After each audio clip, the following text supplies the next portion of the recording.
Artinya kita pasrahkan kepada Allah ini adalah hal-hal yang menyangkut masalah duniawi. Yang kita pasrahkan kepada Allah itu adalah hal-hal yang menyangkut duniawi. Urusan rezeki, urusan keadaan hidup. Nah, itu yang kita pasrahkan kepada Allah. Karena itu yang dijamin sudah oleh Allah. Nah, kalau perkara akhirat, perkara ibadah, itu yang dituntut Allah. Itu yang dibebankan Allah kepada kita. Urusan akhirat kita kada boleh. Alhamdulillahirabbil alamin.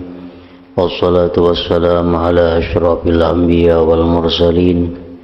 Sayyidina Maulana Muhammadin wa ala alihi wa sahbihi ajma'in. Qala al-musannif rahimahullah wa nafa'ana bi ulumihi fid dharain amin. Pasal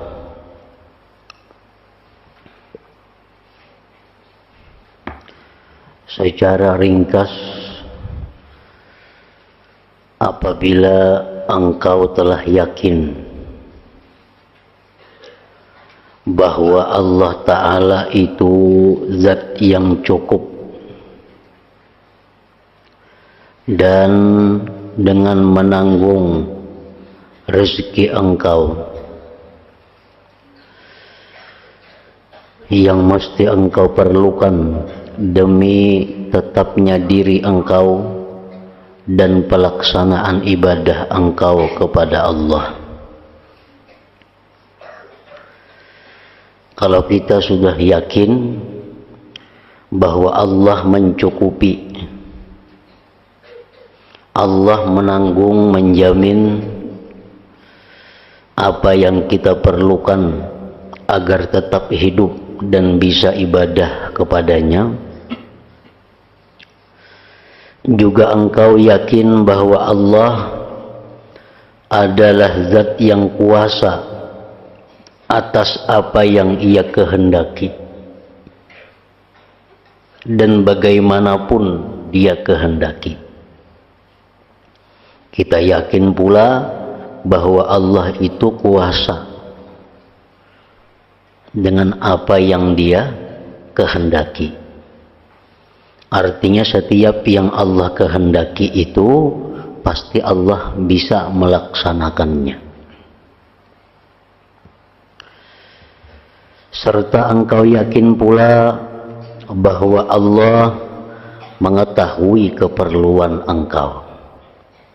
Kita yakin bahwa Allah tahu apa yang kita butuhkan.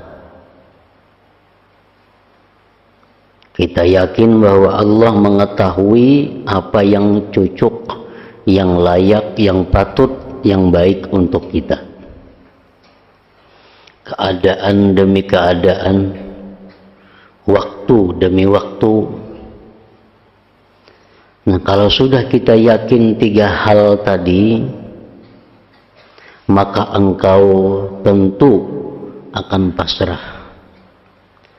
Artinya akan menyerahkan kepada tanggungannya yang pasti terwujud. Percaya kepada janji Allah yang benar. Hati engkau akan tenang dengan kepercayaan engkau itu, dan engkau tentu akan menyingkir, menjauh dari ingatan kepada rintangan-rintangan ibadah, kepada sebab-sebab datangnya rezeki, dan tergantungnya hati kepada sebab-sebab itu. Nah, kenapa kita biasanya tergantung kepada sebab datang rezeki seperti usaha? Kenapa kita sangat tergantung kepada itu? Karena keyakinan kita belum sepenuhnya. Karena keyakinan kita belum mantap kepada Allah. lalu kita merasa tergantung dengan sebab, dengan usaha.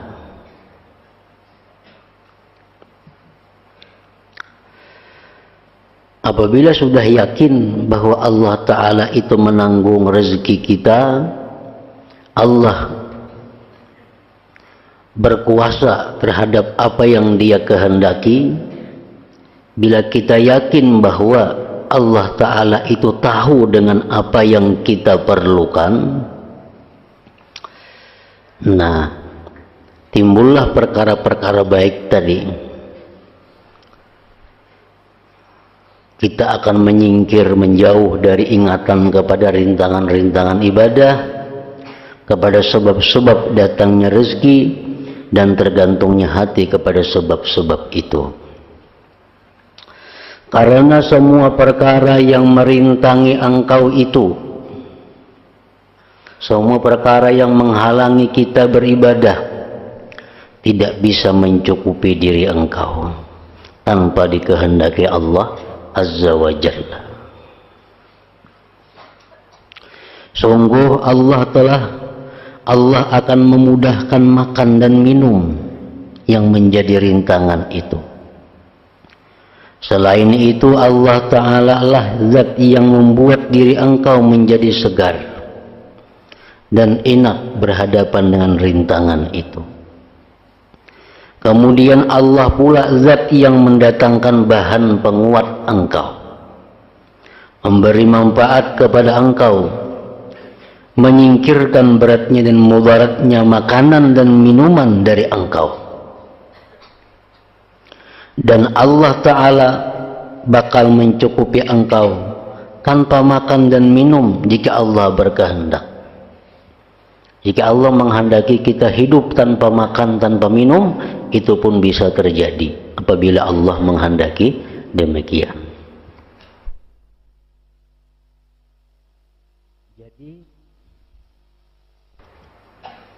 Jadi semua perkara itu, urusan apapun, berada dalam kekuasaan Allah Ta'ala sendiri.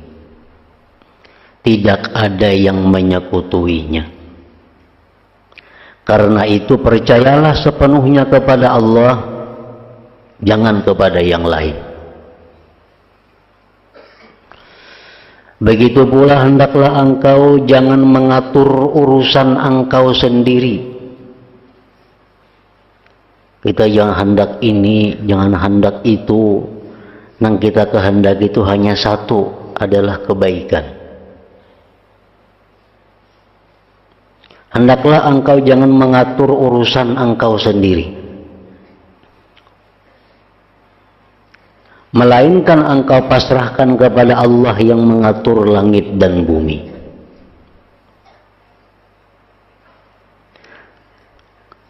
Karena kita tahu tadi bahwa Allah itu sudah menjamin, Allah mengetahui apa yang baik untuk kita.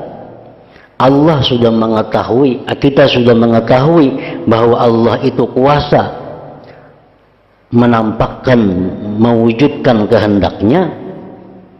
Nah, maka kita jangan lagi hendak mengatur diri kita sendiri. Yang kita kehendaki dari Allah hanyalah satu, yaitu kebaikan.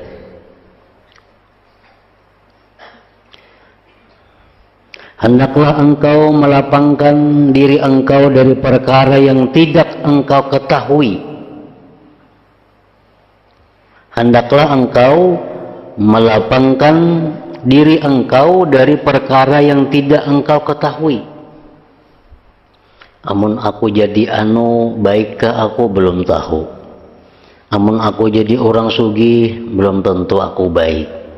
Amun aku jadi orang fakir, belum tentu aku baik.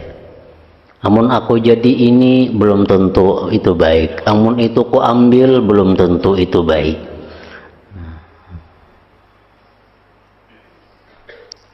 Hendaklah engkau melapangkan diri engkau dari perkara yang tidak engkau ketahui dan tidak boleh engkau pikirkan, yaitu urusan makan untuk besok, untuk masa depan artinya.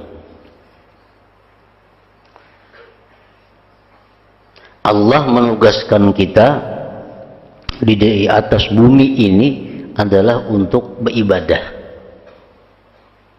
Itu sudah jelas firman-Nya dalam Al-Quran.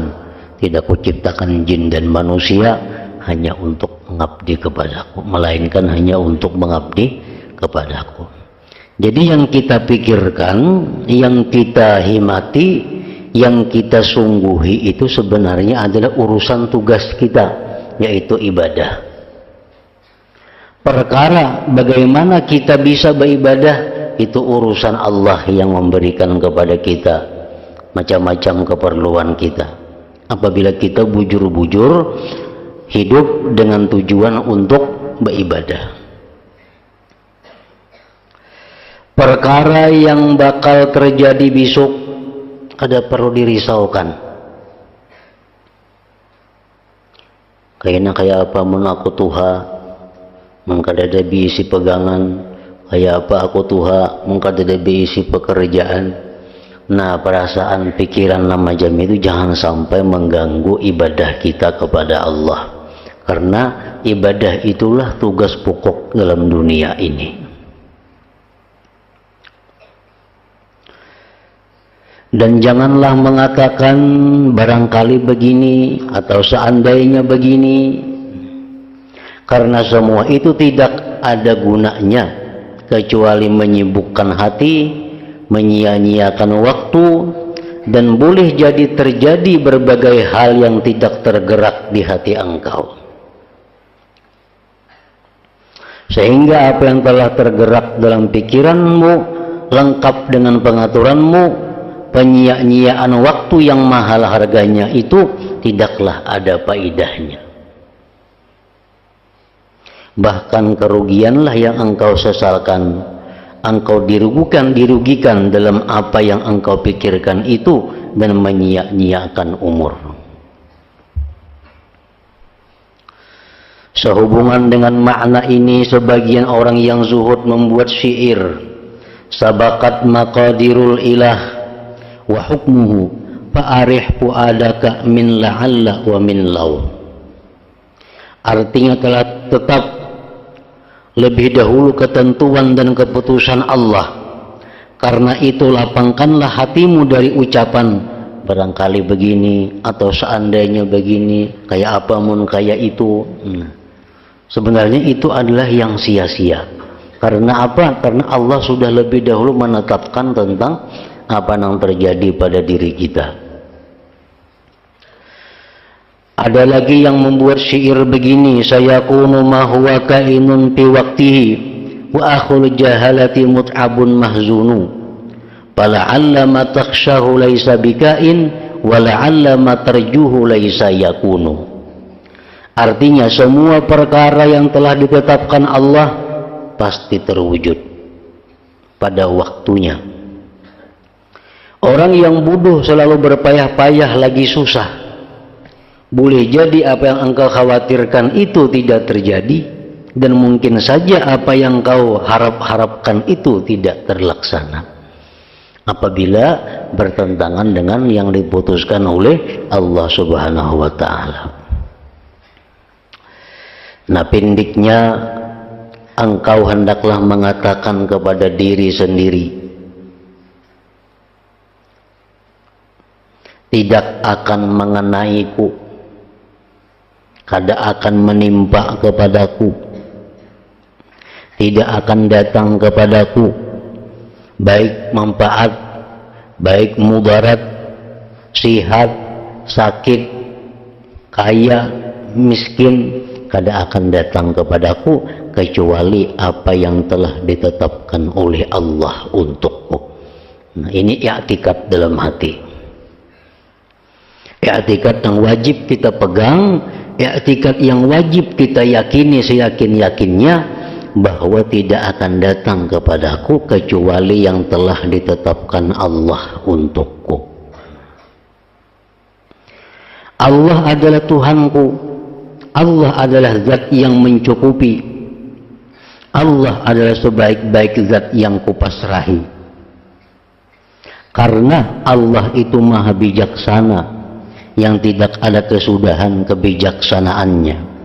Allah itu maha kuasa yang tidak terbatas kekuasaannya. Allah itu zat yang maha pengasih, tidak terbatas balas kasihnya.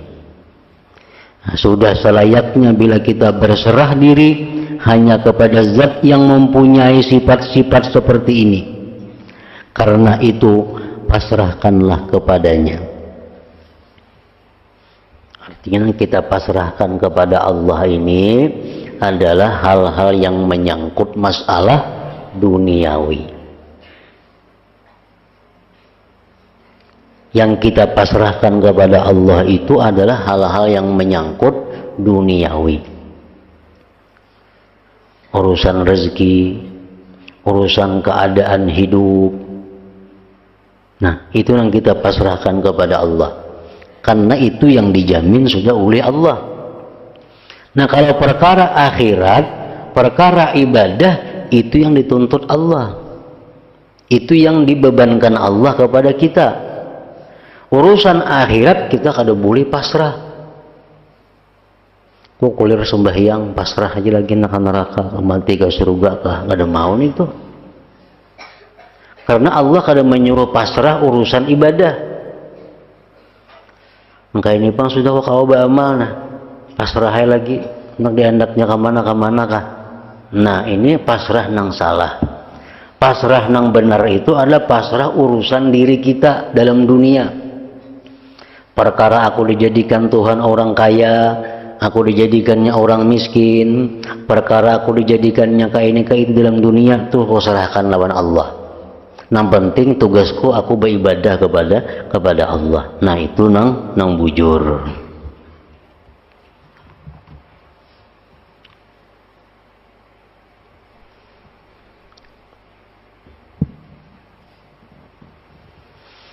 Begitu pula engkau harus memantapkan hati engkau bahwa apa yang diputuskan Allah adalah perkara yang lebih sesuai dan lebih bagus. Itu kita yakini juga, seyakin-yakinnya. Bila kada yakin itu susah hidup. Bila kada yakin itu kada mau nyaman bertuhan Allah. Nah, yakini seyakin-yakinnya bahwa apa yang diberikan Allah untukku itu sudah yang terbaik untukku. Itu yang sudah terbaik untukku. Artinya dalam masalah kehidupan dunia ini maksudnya. Meskipun yang demikian itu tidak dapat dicapai dengan ilmu kita. Walaupun kita kada tahu lagi nah, apa hikmahnya, apa dibalik ini rahasianya, tapi terjadi. Nah, kita hendaklah yakin bahwa itu sudah merupakan yang terbaik untuk kita.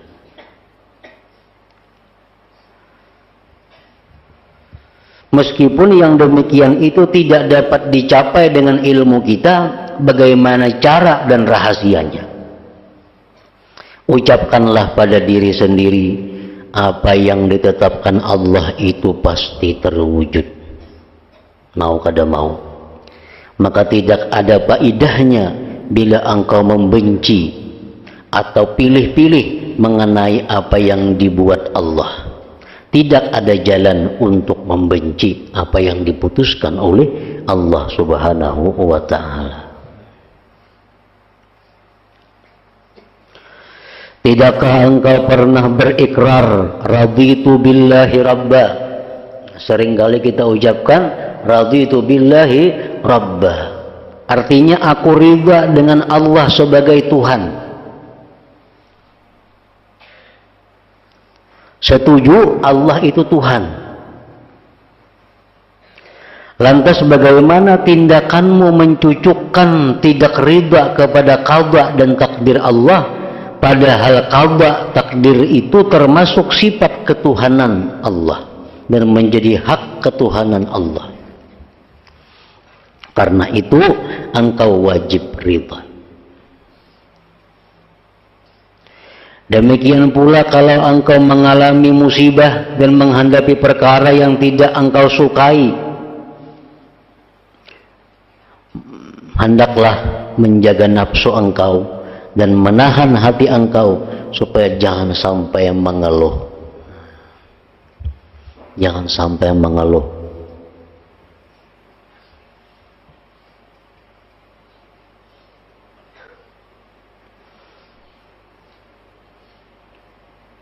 Kalau hendak mengeluh juga, mengeluhlah kepada Allah Subhanahu wa ta'ala.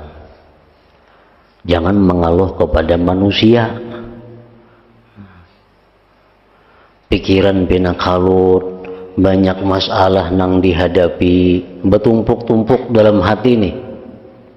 Masalah ini kada biris, datang lagi masalah itu, datang lagi masalah itu.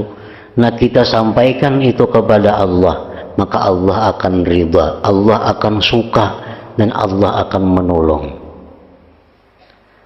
Bila kita kisahkan lawan makhluk, nah itu Allah kada ketuju. Bila kita mengeluh, kita mengadu, kita curhat kepada makhluk, Allah kada ketuju. Dalam dada ini hibak pikiran macam-macam. Mikirakan anak, mikirakan itu, mikirakan ini, banyak masalah. Nah, bila dikisahkan lawan makhluk, senang hati, berarti makhluk ini Tuhan yang ngarannya. Berarti makhluk itu nang menyenangkan hatinya. Nah, itu nang kada dikatujui oleh Allah. Dan ini banyak nang kada disadari oleh manusia. Dikiranya itu bujur. Datang beradu-adu, asal lapang sudah hati jadi aduakan. Nah, pada Allah tuh sangat marah kalau hamba Allah ini mengadu, mengeluh, curhat kepada makhluk. Sebab makhluk ini kada ada daya upaya untuk bisa menyenangkan kita. Makhluk ini kada sedikit pun kada ada kemampuan untuk memberi manfaat kepada kita. Makhluk sedikit pun kada ada kekuatan untuk menyelamatkan kita. Semuaan itu adalah sifat Allah. Allah yang bisa menyenangkan kita, Allah yang menyelamatkan kita. Nah, coba dibiasakan. Kita misalnya banyak masalah, malam kita bangun, nah ya Allah, ya Tuhanku, hamba menghadapi masalah ini, ini, ya Allah, berilah hamba jalan keluar untuk selamat daripada ini, untuk selesai masalah ini. Itu pasti didengar Allah dan diberi pahala oleh Allah, dan Allah pasti akan menyelesaikan masalahnya.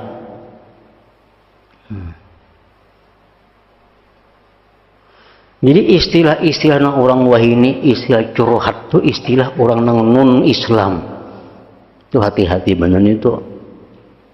Istilah curhat itu istilah orang yang bukan Islam. Kita boleh kepada manusia untuk bertakun hukum. Ini apa hukumnya? Ini apakah ini boleh kada? Halal kada? Itu disuruh kepada manusia. Fas'alu ahla dzikir. Dalam Quran disebutkan bertakunlah kepada orang-orang yang punya ilmu. In kuntum la ta'lamun, jika kamu tidak tahu. Nah, kalau dalam hati kita ragu-ragu, ini hukumnya apa ini kada tahu nah. Nang ini pang kada tahu juga, ini pang kada tahu juga. Nah, itu disuruh kita datang kepada orang nang tahu bertakun. Tapi kalau hati kita ini galau menghadapi masalah-masalah, nah ini Allah tempatnya kita mengeluh. Kepada Allah tempatnya kita mengadu. Kepada Allah kita mencurahkan isi hati kita. Allah suka. Daripada sukanya Allah tuh kita diberinya pahala. Dan apa yang kita masalahkan diselesaikan oleh Allah.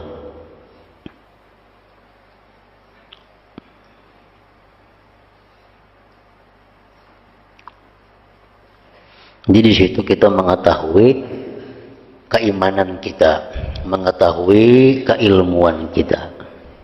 Bila kita masih belum puas lawan Allah, berarti iman kita perlu ditingkatkan. Bila kita masih belum puas lawan Allah, berarti iman kita ngarinya kurang, iman kita lemah.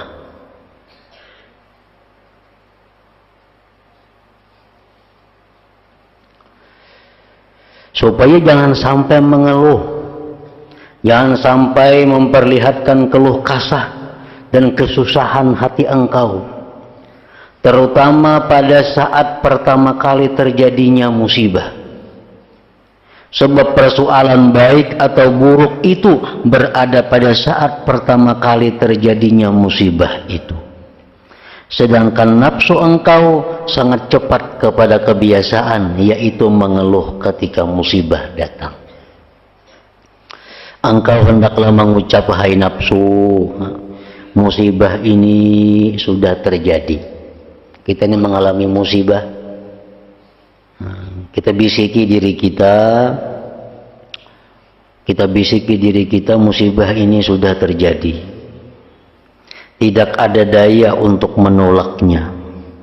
Dan Allah benar-benar telah menolak musibah yang lebih besar ketimbang musibah ini. Ini musibah ini masih kawal. Musibah yang lebih besar itu kita dijauhkan Allah, wahai diri. Untung kita diberi musibah hanya ingat ini, diberi penyakit hanya ini. Banyak penyakit-penyakit yang lebih besar kita dipelihara Allah daripadanya. Karena macam-macam bala dalam gudang kekuasaan Allah itu banyak sekali. Allah banyak berisi rezeki anugerah, dan Allah banyak juga berisi macam-macam bala. Dan ketahuilah, bala ini akan hilang, tidak kekal. Musibah ini bagaikan mendung yang bakal terpisah. Karena itu, wahai diri, tahankanlah. Hai nafsu, sebentar saja niscaya engkau menemukan kegembiraan dan ganjaran yang besar sesudah engkau tidak mampu menolak bala yang turun. Mengeluh itu tidak ada gunanya. Beradu-adu itu tidak ada gunanya. Dan sebenarnya jika hati puas serta sabar, maka tidak ada musibah. Maka sebaiknya engkau selalu istirja, mengucap innalillah wa inna ilaihi raji'un. Hati engkau selalu sibuk mengingat apa yang bakal didapat di sisi Allah, yakni pahala. Senantiasa mengingat kesabaran para ulul azmi, para nabi untuk menghadapi bencana besar, juga para wali yang mulia di sisi Allah Ta'ala. Jangan dikira nabi-nabi itu bahagia, jangan dikira nabi-nabi itu sejahtera, tapi mereka itulah paling banyak yang menerima cobaan dari Allah. Makin tinggi kedudukan seseorang, makin banyak cobaan yang diberikan Allah kepadanya. Cuma bedanya para nabi, para wali, mereka itu menghadapi bala musibah dengan tenang hati. Maka kelihatan mereka selalu gembira, selalu senang. Nah, lain halnya dengan orang-orang awam yang sedikit saja kena musibah sudah kelihatan di muka pina mendung, pina merangut. Nah,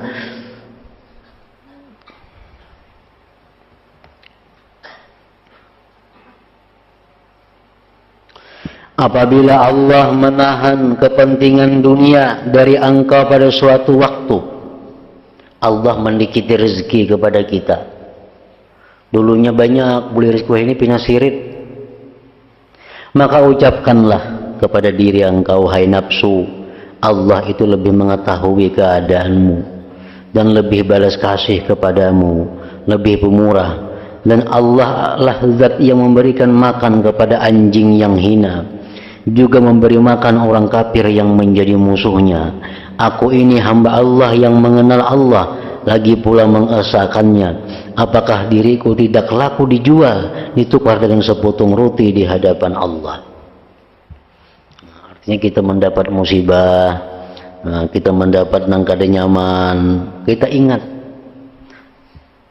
Allah pasti akan menyelesaikan ini. Allah pasti akan menghilangkan ini. Buktinya apa? Orang-orang kafir diberi makan oleh Allah, padahal itu musuhnya. Mungkinlah orang nang Islam, orang nang taat kepadanya akan disia-siakan oleh Allah. Hal semacam ini mustahil. Karena itu ketahuilah benar-benar bahwa Allah Ta'ala tidak menahan dunia darimu kecuali demi manfaat yang besar sekali. Kalau Allah itu mempersempit rezeki kita, Allah menyusahkan keuangan kita, itu pasti Allah mengetahui memang itu yang baik untuk kita. Dan Allah pasti akan memberikan kemudahan sesudah kesulitan. Maka bersabarlah sebentar, nanti engkau akan tahu keajaiban dari kelembutan perbuatan Allah. Tidakkah pernah mendengar seorang penyair berkata, "Tawakka' sun'a rabbika sawfa ya'ti bima tahwahu min farajin qaribi wala tay'as idza manaba khatbun fakam bil ghaibi min ajbin ajibi." Artinya berharaplah terhadap tindakan halus Tuhanmu, Dia pasti akan memberikan kelapangan yang dekat, yang menyenangkan hati. Janganlah engkau putus asa jika menghadapi perkara yang menyusahkan. Banyak sekali perkara gaib, perkara yang tidak kelihatan, yang mengandung arti keajaiban yang menakjubkan.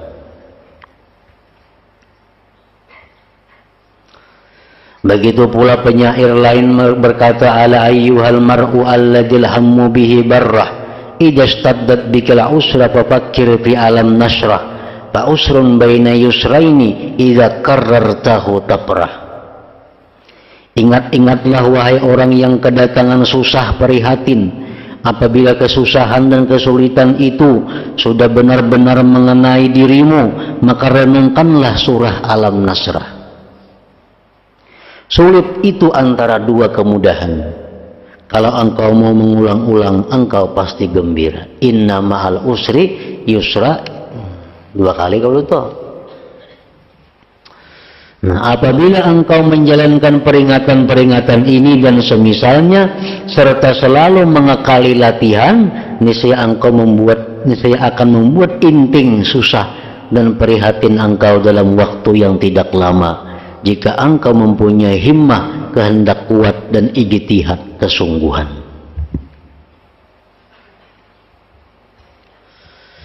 Jika sudah begini berarti kita sudah yakin bahwa Allah Ta'ala tadi mengetahui apa yang kita perlukan. Kita sudah yakin Allah Ta'ala tadi mampu mewujudkan apa yang dikehendakinya. Kita sudah yakin bahwa Allah Ta'ala itu mengetahui apa yang kita perlukan. Kita sudah yakin bahwa apa yang diberikan Allah kepada kita itu yang terbaik untuk kita. Nah, sudah yakin macam-macam tadi. Nah, jika sudah begitu, berarti engkau telah menolak 4 rintangan ini dari diri engkau, dan bakal tercukupi mengenai beban biaya 4 rintangan ini. Lalu di hadapan Allah engkau termasuk golongan orang-orang yang bertawakal, yang pasrah dan riba terhadap qada Allah, keputusan Allah.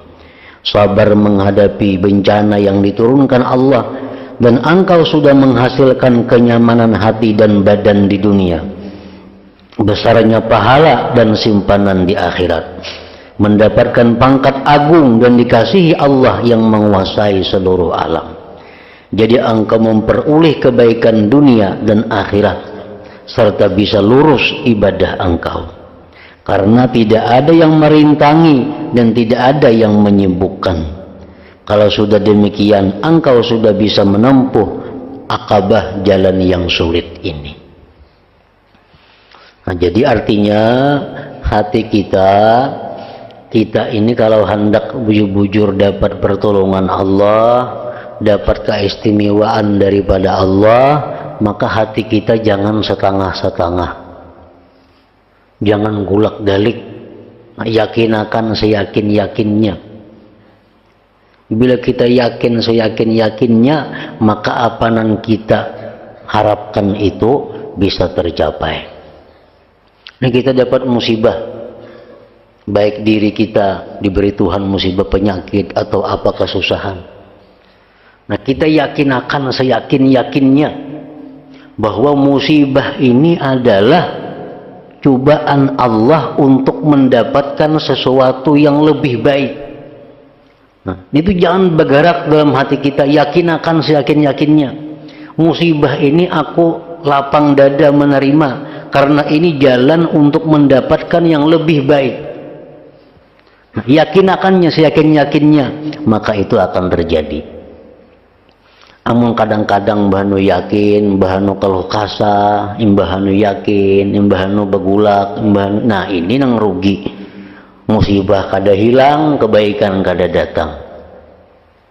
Jadi yakin akan ya sebujurannya bahwa sesuatu yang kada nyaman ini hanya sementara.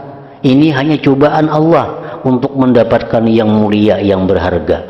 Bila yakin itu pasti akan terjadi. Semoga Allah memberikan bantuan kepada engkau dan kepadaku dengan bagusnya pertolongan Allah. Karena semua perkara itu berada dalam genggaman kekuasaan Allah, dan Allah adalah zat yang maha pengasih di antara orang yang mengaku berbalas kasih. Tiada daya menyingkir dari maksiat, dan tiada kekuatan beribadah kecuali dengan beroleh pertolongan Allah yang maha luhur lagi maha agung. Nah, bab kelima tentang akabah yang kelima, yaitu akabatul bawais, perkara yang mendorong untuk berbuat taat kepada Allah Subhanahu wa taala. Ila hadratin Nabi sallallahu alaihi wasallam al-Fatihah.